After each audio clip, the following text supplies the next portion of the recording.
Título 4. Da Organização dos Poderes. Capítulo 1. Do Poder Legislativo. Seção 1. Do Congresso Nacional. Artigo 44. O poder legislativo é exercido pelo Congresso Nacional, que se compõe da Câmara dos Deputados e do Senado Federal. Parágrafo único. Cada legislatura terá duração de 4 anos. Artigo 45. A Câmara dos Deputados compõe-se de representantes do povo, eleitos, pelo sistema proporcional, em cada estado, em cada território e no Distrito Federal. Parágrafo 1º. O número total de deputados, bem como a representação por estado e pelo Distrito Federal, será estabelecido por lei complementar, proporcionalmente à população, procedendo-se aos ajustes necessários, no ano anterior às eleições, para que nenhuma daquelas unidades da Federação tenha menos de 8 ou mais de 70 deputados. Parágrafo 2º. Cada território elegerá 4 deputados. Artigo 46. O Senado Federal compõe-se de representantes dos estados e do Distrito Federal, eleitos segundo o princípio majoritário. Parágrafo 1º. Cada estado e o Distrito Federal elegerão 3 senadores, com mandato de 8 anos. Parágrafo 2º. A representação de cada estado e do Distrito Federal será renovada de 4 em 4 anos, alternadamente, por 1 e 2/3. Parágrafo 3º. Cada senador será eleito com 2 suplentes. Artigo 47. Salvo disposição constitucional em contrário, as deliberações de cada casa e de suas comissões serão tomadas por maioria dos votos, presente a maioria absoluta de seus membros. Seção 2ª. Das atribuições do Congresso Nacional. Artigo 48.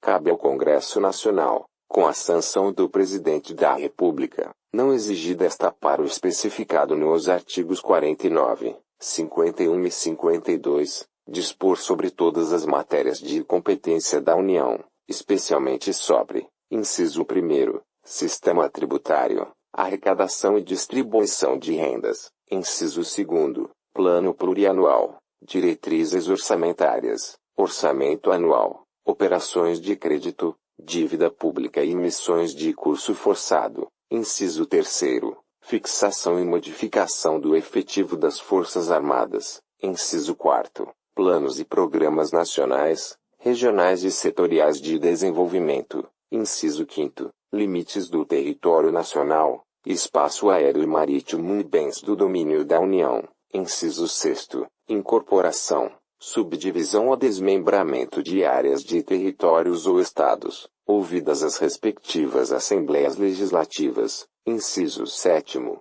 transferência temporária da sede do Governo Federal, inciso 8º, concessão de anistia, inciso 9º, organização administrativa, judiciária, do Ministério Público e da Defensoria Pública da União e dos Territórios e organização judiciária e do Ministério Público do Distrito Federal, inciso 10, criação, transformação e extinção de cargos, empregos e funções públicas, observado o que estabelece o artigo 84, inciso 6º, alínea B, inciso 11, criação e extinção de ministérios e órgãos da administração pública, inciso 12, telecomunicações e radiodifusão, inciso 13, matéria financeira, cambial e monetária, instituições financeiras e suas operações, inciso 14, moeda, seus limites de emissão, e montante da dívida mobiliária federal. Inciso 15. Fixação do subsídio dos ministros do Supremo Tribunal Federal, observado o que dispõe os artigos 39, parágrafo 4º, 150, inciso 2º, 153, inciso 3º, e 153, parágrafo 2º, inciso 1º. Artigo 49. É da competência exclusiva do Congresso Nacional, inciso 1º, resolver definitivamente sobre tratados, acordos ou atos internacionais que acarretem encargos ou compromissos gravosos ao patrimônio nacional, inciso 2º, autorizar o Presidente da República a declarar guerra, a celebrar a paz, a permitir que forças estrangeiras transitem pelo território nacional ou nele permaneçam temporariamente, ressalvados os casos previstos em lei complementar, inciso 3º, autorizar o presidente e o vice-presidente da República a se ausentarem do país, quando a ausência exceder a 15 dias. Inciso 4. Aprovar o estado de defesa e a intervenção federal, autorizar o estado de sítio, ou suspender qualquer uma dessas medidas. Inciso 5. Sustar os atos normativos do Poder Executivo, que exorbitem do poder regulamentar um dos limites de delegação legislativa. Inciso 6. Mudar temporariamente sua sede. Inciso 7.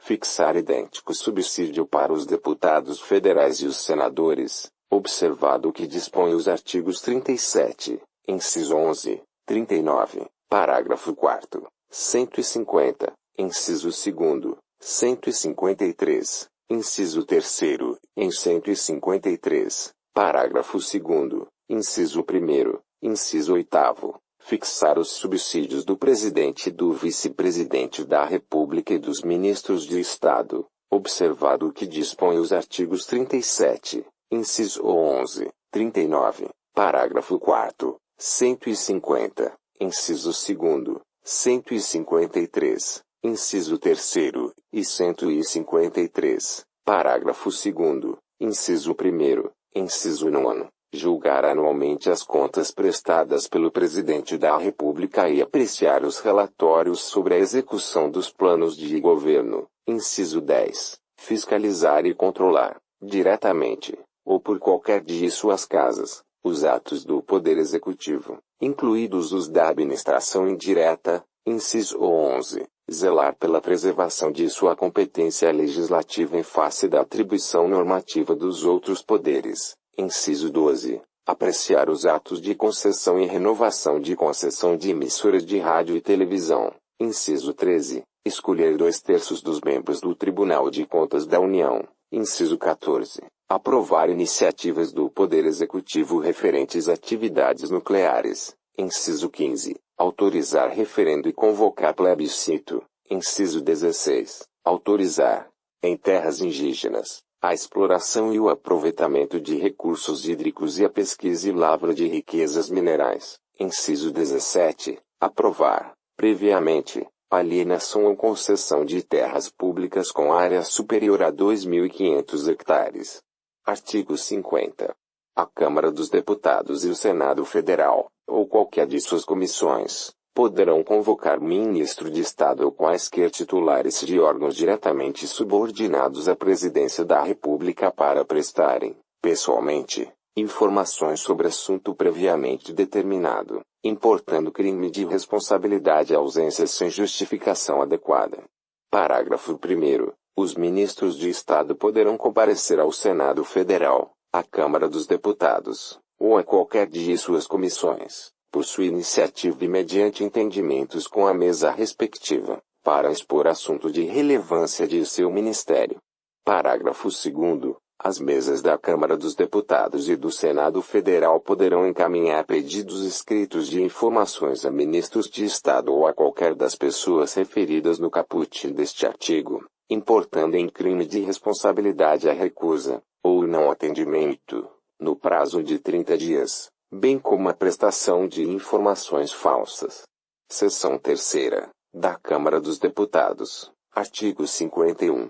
Compete privativamente à Câmara dos Deputados, inciso 1º, autorizar, por 2/3 de seus membros, a instauração de processo contra o Presidente e o Vice-Presidente da República e os ministros de Estado. Inciso 2º, proceder à tomada de contas do Presidente da República, quando não apresentadas ao Congresso Nacional dentro de 60 dias após a abertura da sessão legislativa. Inciso 3º, elaborar seu regimento interno. Inciso 4º, dispor sobre sua organização, funcionamento, polícia, criação, transformação ou extinção dos cargos, empregos e funções de seus serviços, e a iniciativa de lei para a fixação da respectiva remuneração, observados os parâmetros estabelecidos na Lei de Diretrizes Orçamentárias. Inciso 5º, eleger membros do Conselho da República, nos termos do artigo 89, inciso 7º.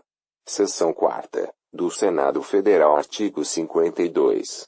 Compete privativamente ao Senado Federal, inciso 1º, processar e julgar o presidente e o vice-presidente da República nos crimes de responsabilidade, bem como os ministros de Estado e os comandantes da Marinha, do Exército e da Aeronáutica nos crimes da mesma natureza conexos com aqueles. Inciso 2º. Processar e julgar os ministros do Supremo Tribunal Federal, os membros do Conselho Nacional de Justiça e do Conselho Nacional do Ministério Público, o Procurador-Geral da República e o Advogado-Geral da União nos crimes de responsabilidade. Inciso 3º. Aprovar previamente, por voto secreto, após arguição pública, a escolha de, alínea A, magistrados, nos casos estabelecidos nesta Constituição. Alínea B. Ministros do Tribunal de Contas da União indicados pelo Presidente da República. Alínea C. Governador de território. Alínea D. Presidente e diretores do Banco Central. Alínea E.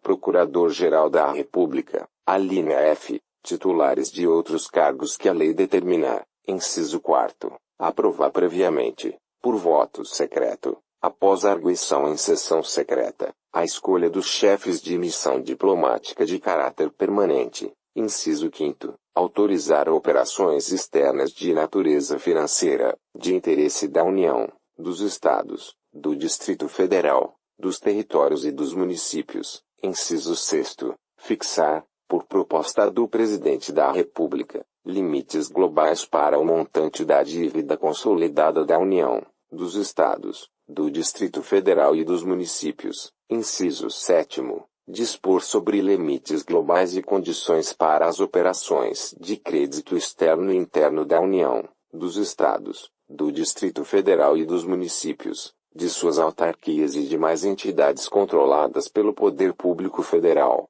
Inciso 8º. Dispor sobre limites e condições para a concessão de garantia da União em operações de crédito externo e interno. Inciso 9º. Estabelecer limites globais e condições para o montante da dívida mobiliária dos Estados, do Distrito Federal e dos municípios. Inciso 10. Suspender a execução, no todo ou em parte, de lei declarada inconstitucional por decisão definitiva do Supremo Tribunal Federal. Inciso 11. Aprovar, por maioria absoluta e por voto secreto, a exoneração, de ofício, do Procurador-Geral da República antes do término de seu mandato. Inciso 12. Elaborar seu regimento interno. Inciso 13. Dispor sobre sua organização, funcionamento, polícia, criação, transformação ou extinção dos cargos, empregos e funções de seus serviços, e a iniciativa de lei para fixação da respectiva remuneração, observados os parâmetros estabelecidos na Lei de Diretrizes Orçamentárias. Inciso 14. Eleger membros do Conselho da República, nos termos do artigo 89, inciso 7º, inciso 15. Avaliar periodicamente a funcionalidade do sistema tributário nacional, em sua estrutura e seus componentes, e o desempenho das administrações tributárias da União, dos Estados e do Distrito Federal e dos municípios. Parágrafo único. Nos casos previstos nos incisos 1º e 2º, funcionará como presidente do Supremo Tribunal Federal, limitando-se à condenação, que somente será proferida por 2/3 dos votos do Senado Federal, a perda do cargo, com inabilitação, por 8 anos, para o exercício de função pública, sem prejuízo das demais sanções judiciais cabíveis. Seção 5ª. Dos deputados e dos senadores. Artigo 53. Os deputados e senadores são invioláveis, civil e penalmente, por quaisquer de suas opiniões, palavras e votos. Parágrafo 1º. Os deputados e senadores, desde a expedição do diploma, serão submetidos a julgamento perante o Supremo Tribunal Federal. Parágrafo 2º. Desde a expedição do diploma, os membros do Congresso Nacional não poderão ser presos, salvo em flagrante de crime inafiançável. Nesse caso, os autos serão remetidos dentro de 24 horas à casa respectiva, para que, pelo voto da maioria de seus membros, resolva sobre a prisão. Parágrafo 3º. Recebida a denúncia contra o senador ou deputado, por crime ocorrido após a diplomação, o Supremo Tribunal Federal dará ciência à casa respectiva, que, por iniciativa de partido político nela representado e pelo voto da maioria de seus membros, poderá, até a decisão final, sustar o andamento da ação. Parágrafo 4º. O pedido de sustação será apreciado pela casa respectiva no prazo improrrogável de 45 dias do seu recebimento pela mesa diretora. Parágrafo 5º. A sustação do processo suspende a prescrição, enquanto durar o mandato. Parágrafo 6º. Os deputados e senadores não serão obrigados a testemunhar sobre informações recebidas ou prestadas em razão do exercício do mandato, nem sobre as pessoas que lhes confiaram ou deles receberam informações. Parágrafo 7º. A incorporação às Forças Armadas de deputados e senadores, embora militares e ainda que em tempo de guerra, dependerá de prévia licença da casa respectiva. Parágrafo 8º. As imunidades de deputados ou senadores subsistirão durante o estado de sítio, só podendo ser suspensas mediante o voto de 2/3 dos membros da casa respectiva, nos casos de atos praticados fora do recinto do Congresso Nacional, que sejam incompatíveis com a execução da medida. Artigo 54.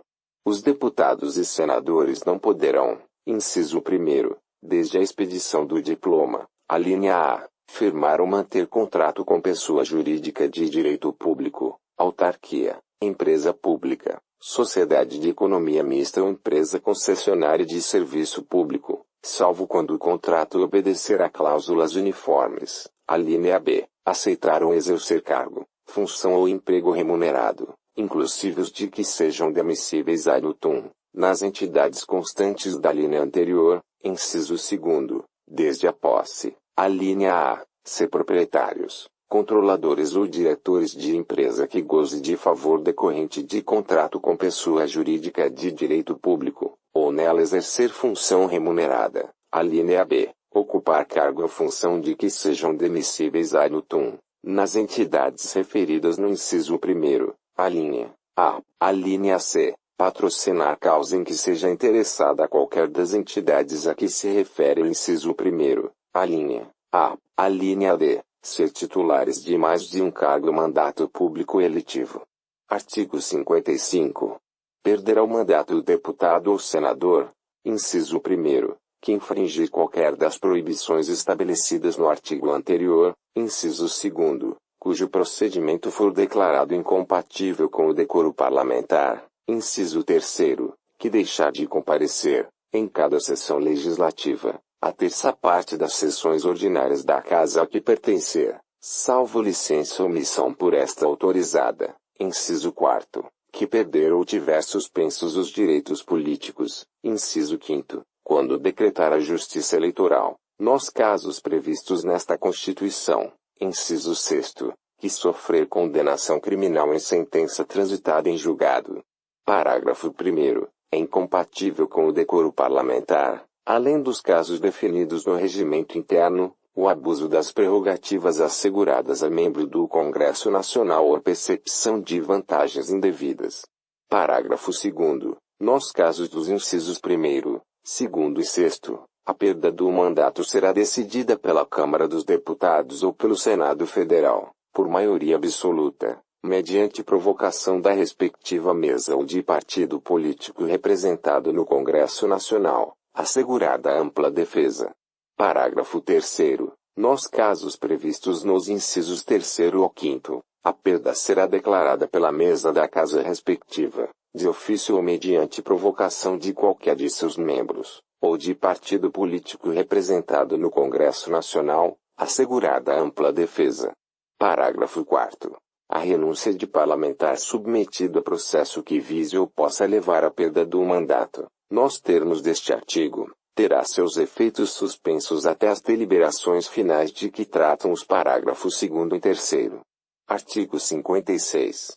Não perderá o mandato o deputado ou senador, inciso 1º, investido no cargo de ministro de Estado, governador de território, secretário de Estado, do Distrito Federal, de território, de prefeitura de capital ou chefe de missão diplomática temporária, inciso 2º, licenciado pela respectiva casa por motivo de doença, ou para tratar, sem remuneração, de interesse particular, desde que, Neste caso, o afastamento não ultrapasse 120 dias por sessão legislativa. Parágrafo 1º. O suplente será convocado nos casos de vaga, de investidura em funções previstas neste artigo ou de licença superior a 120 dias. Parágrafo 2º. Ocorrendo vaga e não havendo suplente, far-se-á eleição para preenchê-la se faltarem mais de 15 meses para o término do mandato. Parágrafo 3º. Na hipótese do inciso 1º, o deputado ou senador poderá optar pela remuneração do mandato. Seção 6ª. Das reuniões. Artigo 57. O Congresso Nacional reunir-se-á, anualmente, na capital federal, de 2 de fevereiro a 17 de julho e de 1º de agosto a 22 de dezembro. Parágrafo 1º. As reuniões marcadas para essas datas serão transferidas para o primeiro dia útil subsequente, quando recaírem em sábados, domingos ou feriados. Parágrafo 2º. A sessão legislativa não será interrompida sem aprovação do projeto de lei de diretrizes orçamentárias. Parágrafo 3º. Além de outros casos previstos nesta Constituição, a Câmara dos Deputados e o Senado Federal reunir-se-ão em sessão conjunta para, inciso 1º, inaugurar a sessão legislativa, inciso 2º, elaborar o regimento comum e regular a criação de serviços comuns às duas casas, inciso 3º, receber o compromisso do Presidente e do Vice-Presidente da República, inciso 4º, conhecer do veto e sobre ele deliberar. Parágrafo 4º. Cada uma das casas reunir-se-á em sessões preparatórias, a partir de 1º de fevereiro, no primeiro ano da legislatura, para a posse de seus membros e eleição das respectivas mesas, para mandato de 2 anos, vedada a recondução para o mesmo cargo na eleição imediatamente subsequente. Parágrafo 5º. A mesa do Congresso Nacional será presidida pelo presidente do Senado Federal, e os demais cargos serão exercidos, alternadamente, pelos ocupantes de cargos equivalentes na Câmara dos Deputados e no Senado Federal. Parágrafo 6º. A convocação extraordinária do Congresso Nacional far-se-á, inciso 1º, pelo presidente do Senado Federal, em caso de decretação de estado de defesa ou de intervenção federal, de pedido de autorização para a decretação de estado de sítio e para o compromisso e a posse do presidente e do vice-presidente da República, inciso 2º, pelo presidente da República, pelos presidentes da Câmara dos Deputados e do Senado Federal ou a requerimento da maioria dos membros de ambas as casas, em caso de urgência ou interesse público relevante, em todas as hipóteses deste inciso com a aprovação da maioria absoluta de cada uma das casas do Congresso Nacional. Parágrafo 7º. Na sessão legislativa extraordinária, o Congresso Nacional somente deliberará sobre a matéria para a qual foi convocado, ressalvada a hipótese do parágrafo 8º deste artigo, vedado o pagamento de parcela indenizatória, em razão da convocação. Parágrafo 8º. Havendo medidas provisórias em vigor na data de convocação extraordinária do Congresso Nacional, serão elas automaticamente incluídas na pauta da convocação.